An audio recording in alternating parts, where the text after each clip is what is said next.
Olá, eu sou a Carol Nogueira e esse é o Item Mais da CNN. Hoje, 26 de agosto, marca o início da propaganda dos candidatos à eleição deste ano no rádio e na TV.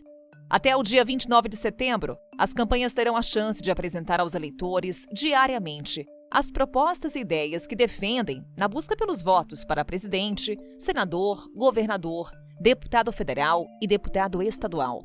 Os programas serão exibidos 2 vezes ao dia, de segunda a sábado. A duração será de 25 minutos. As emissoras de rádio e TV também deverão reservar espaços diários na programação para inserções de propagandas de 30 e 60 segundos. Por regra, só têm direito a esse tempo as legendas que alcançaram um mínimo de 3% dos votos válidos nas eleições para a Câmara ou que elegeram 15 deputados federais em pelo menos 1/3 dos estados. A divisão do tempo é proporcional ao tamanho das bancadas de cada legenda ou coligação, e 10% do horário é reservado para ser distribuído igualmente entre todas as campanhas. A maior coligação, o Lula conseguiu construir uma coligação recorde, né, que iguala o recorde anterior, ou seja, a maior coligação dessa disputa aí há muito tempo também, que é PT, PCdoB, PV, PSOL, Rede, PSB, PROS, Solidariedade, Avante. Essa é a coligação Brasil da Esperança. Eles têm 3 minutos e 39 segundos a cada bloco de 12 minutos de propaganda eleitoral. Então, anote aí, Lula tem 3 minutos e 39 segundos por bloco. Jair Bolsonaro, da coligação PP, PL e Republicanos, né? O nome da coligação de Bolsonaro é Pelo Bem do Brasil. Bolsonaro, com esses partidos do Centrão, tem 2 minutos e 38 segundos por bloco. Isso, gente, é 1 minuto a mais para Lula na televisão. Veja, Bolsonaro vai ter 2 minutos e 38, Lula 3 e 39. Lula larga, então, com uma vantagem aí superior à que a gente havia estimado antes pelos próprios marqueteiros, era coisa de 50 segundos, e isso vai chegar a 1 minuto e 1 segundo. Ciro Gomes, que não fez aliança com ninguém, tem o PDT e 52 segundos por bloco de cada 12 minutos de propaganda eleitoral. Ou seja, vai ter de trabalhar na velocidade do filmete, com 1 minutinho, pouco menos de 1 minuto. Luiz Felipe Dávila, que é do Partido Novo, ele tem 22 segundos. Roberto Jefferson, que a gente não sabe se vai ser candidato mesmo, 25 segundos por bloco. Simone Tebet, então vamos focar aqui nos que tem pontos, né? Lula 3,39, Bolsonaro 2,38, Simone Tebet 2 minutos e 20 segundos e a Soraya Tronic, do Gigante União Brasil, né, que foi alçado ao patamar que está hoje muito, porque foi o PSL, que hoje forma a União Brasil com o DEM, pelo qual Bolsonaro se elegeu fazendo uma bancada enorme, 2 minutos e 10 segundos. Apesar da importância que a internet e as redes sociais ganharam na disputa pelo voto, a propaganda em rádio e televisão ainda tem um papel importante na definição das eleições. Neste episódio do Item Mais, vamos reunir o time de analistas da CNN para falar como os candidatos planejam usar a propaganda e quais os possíveis impactos sobre o eleitor. Quem começa trazendo análise para o Item Mais é o Yuri Pita, que descreve os motivos pelos quais partidos e candidatos ainda cobiçam tanto espaço no rádio e na TV. Não existe mais coligação para eleger deputados no Legislativo, mas para a formação das candidaturas majoritárias, para presidente, para governador, essas alianças entre partidos é fundamental. Por isso que Lula buscou e conseguiu fazer esse arco, se não me engano, são 10 siglas no total, contando as 2 federações com com seus respectivos partidos, porque ainda é essa conta que é feita da bancada que eles elegeram lá atrás. E mesmo o presidente Jair Bolsonaro, embora a aliança dele tenha 3 partidos apenas, mas são 3 partidos que conseguiram eleger bancadas razoavelmente significativas diante da fragmentação de 2018 e por isso conseguem oferecer esse tempo. E aí vale tanto para o bloco fixo quanto para aquelas inserções ao longo da programação. E isso tem ainda muito valor para essas candidaturas, falando das 2 maiores, mas também de Simone Tebet e Soraya Tronic, que precisam ainda ser mais conhecidas. É essa propaganda que vai fazer com que elas possam, de fato, ser conhecidas do eleitorado que ainda não conhecem, dado que Lula e Bolsonaro são conhecidos por praticamente 100% dos eleitores. E aí sim, a gente pode, talvez com isso, ter alguma mexida um pouco mais significativa nas pesquisas de intenção de voto. É isso que Bolsonaro conta para garantir a realização do segundo turno e se aproximar de Lula. É isso que Lula conta para conseguir buscar mais alguns votos e eventualmente ganhar em primeiro turno. Além dos 2 blocos de 25 minutos, de segunda a sábado, as inserções da propaganda eleitoral, distribuídas na programação das emissoras, totalizam mais 70 minutos diários. Esse tempo, que é dividido seguindo o mesmo critério de representação parlamentar, é uma oportunidade para que os candidatos tentem levar suas mensagens à população. O Item Mais conta agora com a participação da analista Renata Agostini, que explica como essas inserções de menor duração ampliam, na prática, a abrangência da comunicação dos candidatos. Quando a gente olha a coligação do presidente Jair Bolsonaro, ela vai ter 207 inserções. Quando a gente olha para a coligação do ex-presidente Lula, ela vai ter 286. Então, é 207 versus 286. 79 inserções a mais. Então, é uma exposição na televisão muito mais frequente do que Bolsonaro terá direito. Então, é o tempo e a quantidade. Por que isso importa? Porque você consegue, espalhando isso mais vezes, pegar mais pessoas que eventualmente estão com a televisão ligada naquele momento. Então, essa é uma arma nas mãos do PT. Ela sozinha decide o jogo? De forma alguma. A efetividade da mensagem, a capacidade de embalar naquele tempo um recado, né, que se conecte com as pessoas, especialmente com o público. Por exemplo, que esses 2 candidatos que estão na frente ainda não conseguem pegar, isso vai ser muito fundamental. Porque essas são mensagens que elas têm ali uma mira. Então, quando o presidente Jair Bolsonaro, a campanha do presidente Jair Bolsonaro diz que ela vai atrás de tentar lembrar para as pessoas que existe algo a se temer com a volta de Lula, ela está naquele cara que talvez não tenha ali ressalvas ao PT, é o sentimento de antipetismo que acendeu um sinal de alerta lá na campanha do Lula, por exemplo. Tempo no rádio e na televisão não significa necessariamente a conversão em votos no dia 2 de outubro.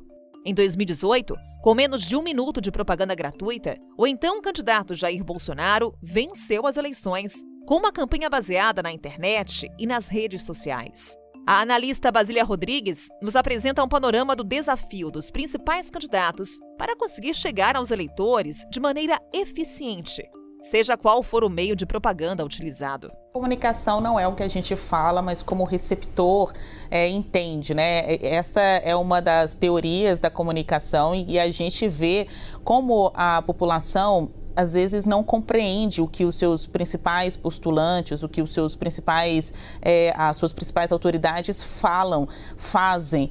Vai de acordo com a cabeça de cada um, vai de acordo com a interpretação desse receptor. Então, ter mais tempo na propaganda de rádio, de TV, em tese, significa se comunicar melhor, não necessariamente mais votos.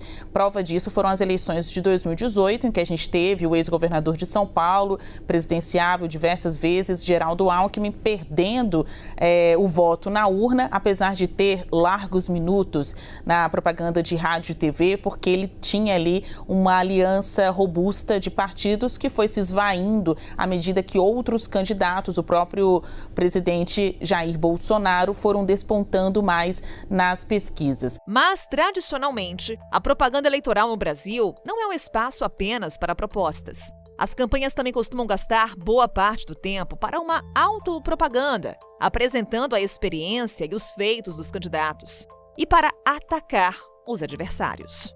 O início da campanha nas ruas já deu pistas da estratégia que os principais nomes na disputa presidencial devem levar para o rádio e TV. O ex-presidente Lula, do PT, que lidera as pesquisas, tem um desafio de manter a dianteira e lançar um apelo ao voto útil, na tentativa de definir a eleição ainda no primeiro turno. Já o presidente Jair Bolsonaro, candidato à reeleição pelo PL, busca reduzir a vantagem do petista e abrir caminho para uma virada.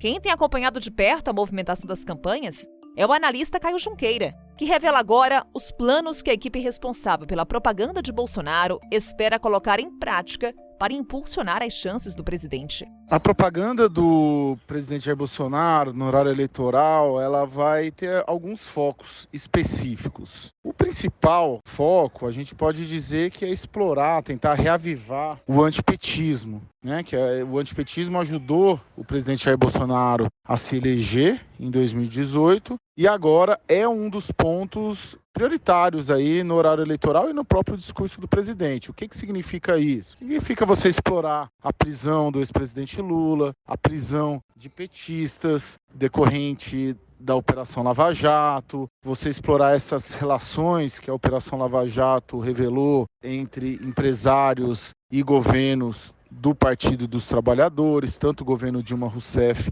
quanto o governo Lula, você explorar os indicadores econômicos, principalmente do governo Dilma Rousseff, quando o país entrou em recessão. Então é reavivar dentro desse pacote todo, além, claro, de questões, vamos dizer assim, de costumes ideológicas, né, de pautas identitárias, pautas que o petismo defende e que a direita contesta. Então tentar mostrar isso. Aí eu também já incluo nessas pautas de costumes, essas questões religiosas que já vêm sendo apresentadas no discurso do Bolsonaro e dos bolsonaristas. Esse é um foco. O outro foco é vender o governo. O presidente Jair Bolsonaro não é mais um candidato de oposição como ele era em 2018. Ele tem aí 3 anos e meio de governo para mostrar. Tem uma questão nesse governo que eles avaliam que eles se comunicaram mal. Na verdade, isso é uma praxe de governos mal avaliados, né? Que sempre atribuem isso a problemas de comunicação. Isso é um clássico em governos mal avaliados, que é o caso do governo do presidente Jair Bolsonaro, que tem uma rejeição alta. Então eles vão aproveitar isso para vender as realizações de governo, que eles consideram que são os grandes feitos do governo. PIX, transposição do Rio São Francisco, medidas econômicas, Auxílio Brasil, eles vão aproveitar o horário eleitoral também para focar nisso. Além da liderança nas pesquisas, o ex-presidente Lula tem também o maior tempo de propaganda no rádio e na televisão. E quais são os planos do candidato petista para tentar aproveitar essa vantagem? Quem nos responde é o nosso analista Leandro Rezende. A campanha do ex-presidente Lula tem um triplo desafio na televisão, né? Primeiro, desafio colocado pela campanha, inclusive eu tive acesso a um vídeo do Lula tentando dialogar com um público que é, enfim, muito mirado pelo PT nesse momento, que são os evangélicos, né? Tentar aumentar esse diálogo. No vídeo que vai ao ar na televisão a partir dessa sexta-feira, na forma ali de um spot de cerca de 1 minuto, o ex-presidente Lula se dirige ao eleitorado evangélico, ressalta que outros presidentes tinham vergonha de conviver com pastores e que ele não tinha, diz que a igreja não é lugar de fazer política e promete ali um diálogo, tenta fazer uma referência a uma boa relação do Partido dos Trabalhadores com os evangélicos. Faz isso porque percebe que a campanha do presidente Jair Bolsonaro está bem avançada e tem a preferência desse segmento. Um outro desafio para a campanha do ex-presidente Lula é tentar buscar o eleitorado do Auxílio Brasil, e aí é encontrar um tom, né, de dizer que essa medida é, por parte do presidente Jair Bolsonaro, eleitoreira, de que, na verdade, quem se preocupa com política social foi o Lula e foram os governos do PT. Um terceiro desafio é tentar reagir aos muitos ataques que, com certeza, a campanha do ex-presidente Lula irá sofrer por conta do envolvimento do PT na Operação Lava Jato e da própria prisão do ex-presidente Lula. A campanha presidencial, nessa etapa, agora transforma o ex-presidente em vidraça. As declarações dos candidatos à presidência em entrevistas e debates nas próximas semanas também despertam grande expectativa. Apesar da participação dos principais candidatos em alguns desses encontros com jornalistas e adversários, ainda ser uma dúvida.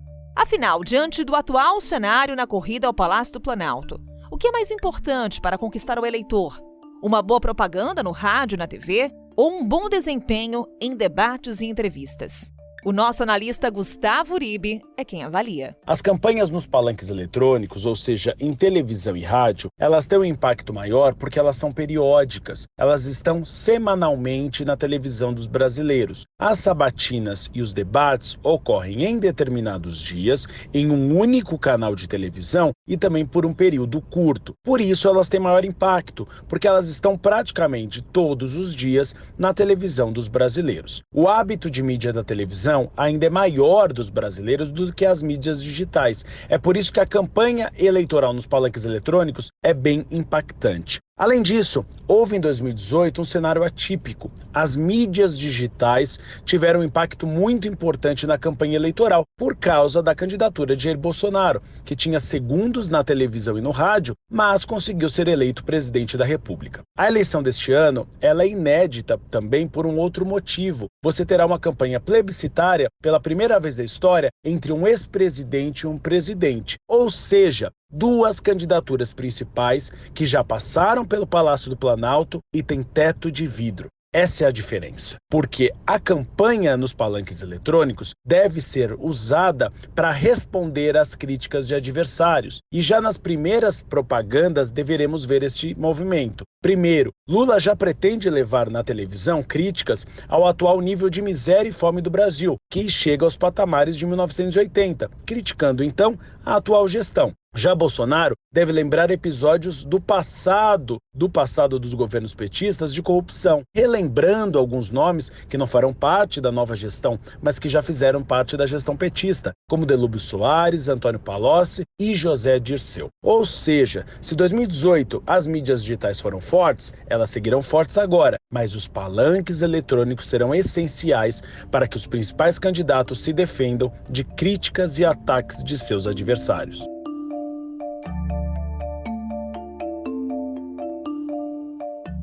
Esse episódio do Item Mais fica por aqui, mas seguimos acompanhando o que é notícia nas eleições, com bastidores e análise que você só tem na CNN. A gente volta a se encontrar na segunda-feira. Um ótimo fim de semana e até lá!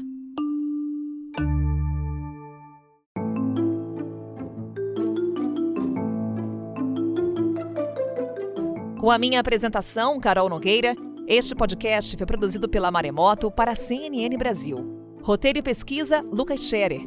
Revisão editorial Maremoto, Amanda Mira. Pauta e produção, Danilo Santana e Cecília Fernandes. Edição e sonorização, Luan Alencar. Coordenação geral, Paula Weinberg e Felipe Gomes. Coordenação de produto, Verônica Schneider. Coordenação editorial, Diego Toledo. Você também pode ouvir o Item Mais no site da CNN Brasil e aproveite para conhecer os nossos outros programas em áudio. Acesse cnnbrasil.com.br/podcasts.